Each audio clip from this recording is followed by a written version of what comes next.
Alright guys, welcome along to a new video. Now in this one we're going to be talking about decisive action, how to get better at it and really get good at making confident choices in life. That's one of these things that the vast majority of us will struggle doing as children, as we're growing up, learning things. That insecurity will jump in there and you'll find yourself in situations where you can't make a decision, and if that continues on into adult life, it can have a fairly destructive impact on you, and something that once you get into that adult life and you still struggle with this, you're going to end up with a few regrets, which I'll kind of share at the end of the video. But for now, we're going to get into some of the tips that I've gathered up to try and help you get better at making confident choices. Alright, so number one is to clarify your goals. Clearly define what you want to achieve and set specific, measurable, attainable, relevant and time-bound goals. Number two is to gather information. Collect all the necessary facts, data and insights related to the situation or decision that you need to make. Conduct research, seek advice from experts or friends, and consider multiple perspectives. 3 is to analyse the pros and the cons. Make a list of the advantages and disadvantages associated with each potential course of action. Evaluate the potential risks, benefits and consequences of each choice. Number 4, and this is one that I rely on with each passing year, that is the old gut instinct. Trust your intuition. Sometimes your gut feeling can provide valuable insights. Pay attention to your instincts and use them as a complementary factor in your decision making process. 5 is to prioritise and rank options. Assess the different alternatives available to you and rank them based on their alignment with your goals, feasibility and potential impact.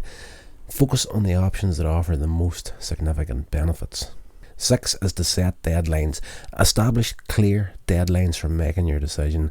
Avoid excessive procrastination, as this can lead to missed opportunities and unnecessary stress. Stick to your timeline and maintain your momentum. 7 is to consider the long-term effects.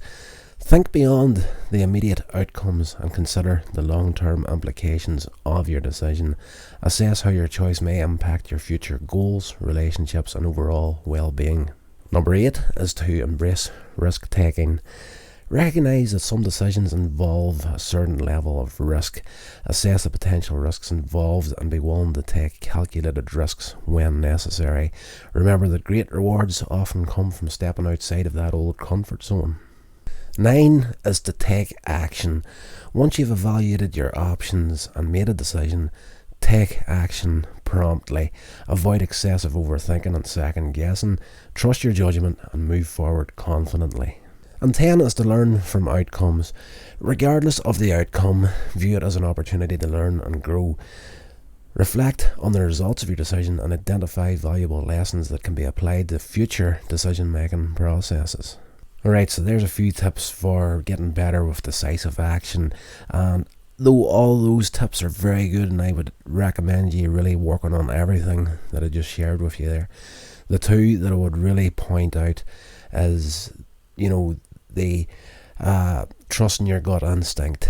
Like, that is so important, and it's just something that doesn't seem to be pushed these days. Everything needs to be incredibly analytical and you need to have all this information at hand, but the emotion and what happens inside you, your intuition, is something that really look towards that gut feeling. It will keep you right almost all the time. Now, every once in a while you will be maybe slightly off the mark, but 9 times out of 10 if your gut's telling you to do something, you can't stray too far from the path, because it's just a natural reaction to help you make the best of things.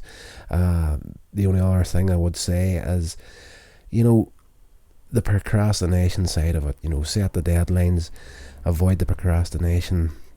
That's a big one right there. If you're indecisive in life, you'll end up not making a decision that you really wanted to make in the moment. Now, that's happened to me a few times in the past, and some of it's going to be regrets that I'm going to spend a lot of years, even now at my age, 44, I'm going to be spending a lot of years now working to try and get over some of the regrets that I have for not making decisions that I should have made in the past because I was indecisive. So as I said at the very beginning of this, if this sort of stuff gets into your adult life, it's going to have a negative effect, and you will end up getting missed opportunities, and that'll lead to unnecessary stress.